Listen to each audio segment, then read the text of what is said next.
Hi hello నమస్తే. మీరు చూస్తున్నారు కార్తిక్ క్రియేషన్స్. నా పేరు కార్తిక్. ఈరోజు 16వ కథ. ఈ కథ చాలా ఇంట్రెస్టింగ్ ఉంటుంది. రామారావు అని మనలాంటి వాడే. సో ఆయనకి బిజినెస్ చేయాలనేసి తాపత్రయంతో ఓ 10 రూపాయలు వాళ్ళ అమ్మ దగ్గర అప్పు తీసుకొని పాలు కొనుక్కున్నాడు. సో పాలు కుండలో పోసుకొని ఊర్లో అమ్ముదామనేసి వెళ్తున్నాడు. సో అప్పుడు ఆయన ఆలోచన స్టార్ట్ అయింది. ఇప్పుడు ఈ పాలు ఉన్నాయి, ఈ పాలతోని పెరుగు పెడితే మజ్జిగ బాగా అమ్ముడు పోతుంది. ఎండాకాలం ముందే మస్తుగా ఉంటారు.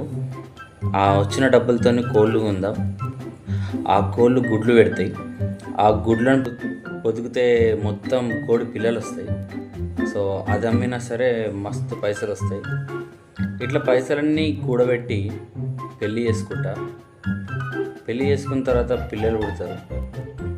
ఈ పిల్లల్ని పెద్ద చేసి వాళ్ళకి ఏది కావాలంటే అది కొనిస్తా. వాళ్ళని ఎవరన్నా ఏమన్నా అంటే అక్కడ గట్టిదంతా అని చెప్పేసి కాలుని గట్టిగా ముందుకు తన్నాడు. ఒక రాయికి కాలు గట్టిగా తగిలింది.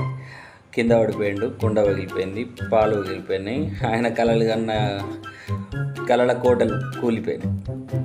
మనం కూడా అంతే, చేసే ఉద్యోగం చేస్తూ ఉంటాం, ఎన్నో కళలు కంటాం. కళలు కంటే తప్పులేదు, దాన్ని నిజం కూడా చేసుకోవాలి కదా. సో కళలు కనడమే కాదు, నిజం కూడా చేసుకోండి. గాలి మేడలు మాత్రం కట్టకండి. కథ నచ్చినట్లయితే కింద కామెంట్స్లో మెన్షన్ చేయండి. అలా వెళ్ళిపోయేటప్పుడు ఛానల్ని సబ్స్క్రైబ్ చేసుకొని మీ ఫ్రెండ్స్ అండ్ ఫ్యామిలీకి ఈ వీడియోని షేర్ చేయండి. కథ ఎలా ఉందో కామెంట్స్లో తప్పకుండా చెప్పండి. రేపు ఇంకో చక్కని కథతో మళ్ళీ మీ ముందుకు వస్తాను. అంతవరకు సెలవు, నమస్తే.